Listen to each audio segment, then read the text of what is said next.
Hey everybody, Romi here. The other day when I was doing my Clue 5 live, I was having some issues with my streaming. So if you remember, I did not show you how I sew in the ends or weave them in. And I also showed you a dry block of my miniature shawl. So after that, I actually took that mini shawl and wet it completely and totally pinned it out. And today I am going to unpin it with you and weave in the ends. So thanks for joining me. So here's my cute little mini shawl. I actually wet it after my live the other day. Even though I showed you how to do this while it was actually dry, you're gonna see the blocking magic. So if you take a look at that last live for clue number 5, you will see how messy and kind of scrunched up this little miniature shawl looked. So after blocking, it looks really nice, I think. So everything's all stretched out, and you can see the scallops are looking really nice and scallopy. So now all I need to do is sew in these ends, and I'm going to show you how I do that. So because I have used a loose gauge on this shawl, I like to use a sharp pointed tapestry needle instead of a dull point. And that's because I'm going to sew through the yarn strands actually. So let me just get this threaded. So this is just my last little yarn tail here, and I am going to sew it in up the side. So I like to go straight through the strands of yarn that are along the side here, and I want to make sure that I'm not pulling it too tight. So I kind of stretch it a little bit between my fingers, and I go back a little bit along here and then sew on up the side. So this is a superwash yarn that I've used in my miniature shawl. So because it's a superwash, I am a little bit more careful about getting that end really secured in there because I don't want any of my ends popping out. So once I've done this, I've come up here, I've kind of looped through this stitch up here, and now I'm just going to go a short way down, and I've kind of backtracked along the same route that I came up the side. So I think that's enough to keep it from popping out there. So you can either break these. So when I break it, I pull it a little bit tight and then break it. Oh, that was a tough one. And now I'm just going to sort of move that out a little bit.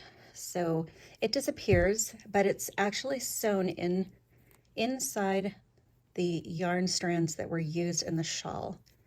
And then I'm just going to do that with all of my ends and make sure that like colors with like colors. So the white is going to go into this white area, the blue is going to go into this blue area, and so forth.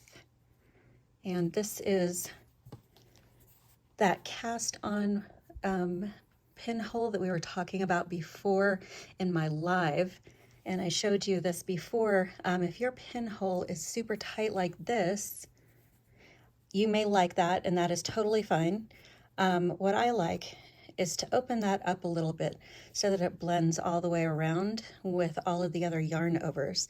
So once it's opened up like that, then I'm going to sew in this end right here. Okay, so I have my needle threaded, and now I want to hide this.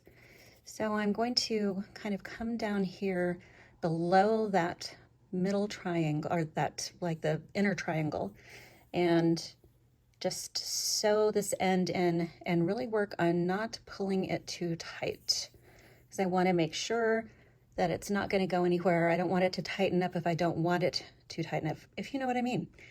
So this is a little bit more open in this area. So I want to be really careful to hide my tail here. And I'm just going to kind of go in and out along with my stitches, just so I can hide what's going on.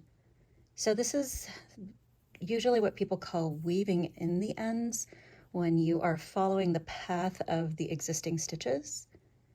So for something like this that's kind of up out in the open, I like to do a combination of weaving in and sewing in so that my superwash is not going to pop out.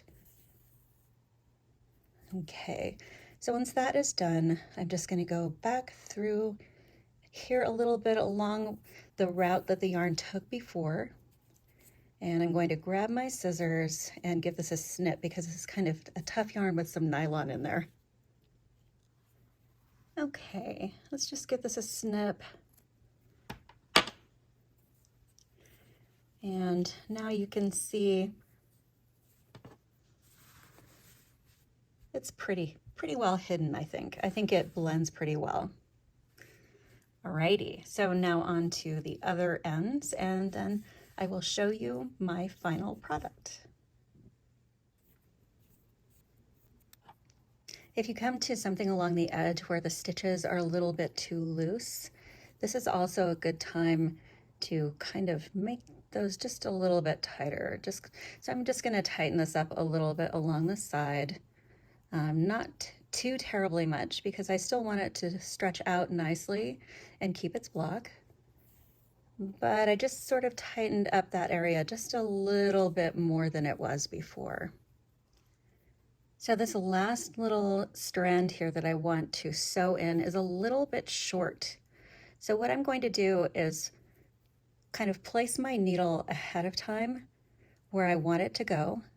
So I'm just going to thread this all the way through the path that I want the yarn to follow.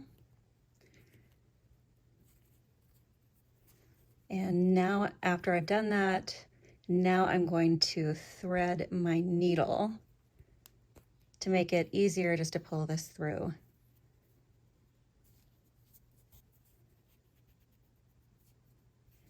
And I'm just going to go back the other way, doing exactly the same thing.